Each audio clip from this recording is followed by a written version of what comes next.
Alrighty, well, I just saw Venom today, and gotta be honest with you, was this movie as bad as the internet said it was?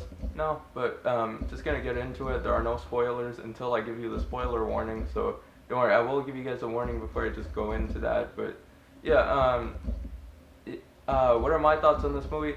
It was nowhere near as bad as the internet made it seem or whatever. Rotten Tomatoes give it like a 32%, which I thought was criminally low. I thought it was a lot better. You know, maybe it's because I also had such I didn't have super high expectations going in. Maybe that's partially why, but and maybe it's just because I'm partial to the character. I love Venom and Eddie Brock. I might be one of the few people in the world who actually cares about this character. You know, I mean that sarcastically. I know a lot of Marvel fans obviously like this character. It's a popular character. I mean, popular enough to get a movie. So, you know, there is that. They've been talking about this movie for a long time. I know, you know, there were a bunch of actors attached to it. I think Channing Tatum at one point was rumored. I don't know, fact check me on that, but I remember reading that somewhere. Dolph Lundgren was also originally attached, which that would have been a very different movie, that's for sure. But yeah, we got Tom Hardy, and am I complaining about that? No, he was actually the strongest actor in the movie. I really liked his performance, even though I will say it was very weird, and that could be good or bad depending on how, you know, you interpret this movie or how you view this movie, because everyone's gonna see this movie and be like, okay, I didn't like Tom Hardy, it was a bit too all over the place with this character. Some people are gonna be like, you know, he was funny, he was good throughout it. I'm of the latter. I thought it was he did a decent job with this character and the script and everything.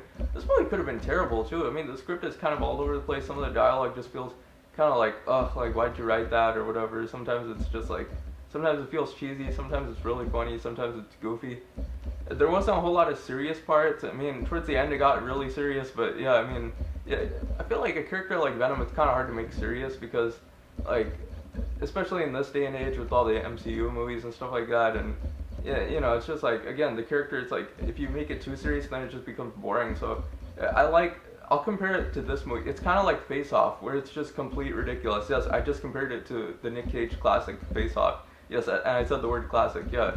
Um, yeah, it's just a fun movie throughout. Riz Ahmed plays a bland villain though. That's one of the knocks I'll give. I really like him though. I think he's a great actor, fine actor. I've seen him in other stuff like Rogue One and you know Nightcrawler. He was really good in that.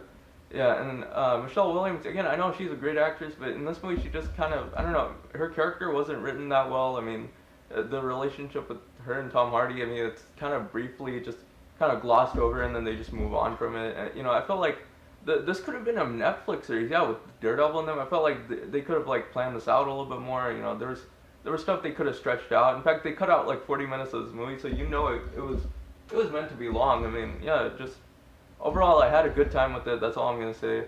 Oh, spoiler though. At the end of the movie, Woody Harrelson shows up. Well, he's in the mid-credit scene, and Eddie Brock visits him in a prison, and then he plays like a obviously complete psychopath, but you know it's Woody Harrelson, so I'm not totally surprised. But yeah, I mean that's actually perfect casting, by the way. I would have kind of preferred to see like Jim Carrey if I had to recast it, but other than that, Woody Harrelson's a great pick. I think he's a fan favorite also for Carnage. You know, just yeah, I mean. I think the sequel might have to be rated R if they really want to go that route with Carnage, and yeah, I mean, yeah, just again, the character of Carnage is very violent, so that's why I mentioned the R rating. But yeah, this movie didn't need to be R rated for sure. I mean, I think that there's obviously there's a lot of stuff on the cutting room floor that they're not gonna release, probably just like Justice League or whatever. Yeah, I remember Justice League that came out last year. No, nobody saw it, and you know, there was a lot of stuff that was just cut out, and you know. I don't know. I mean, Ruben Fleischer said that there won't be a director. That, oh my God, that was a blooper. Yeah, Ruben Fleischer said that there will not be a director's cut, which makes me kind of sad. But I'm looking forward to his next movie, which is Zombieland 2. But anyways, that's it for my review. That's it. I like the movie. What else can I say? So thank you for watching, and hopefully you found this review to be, entertaining.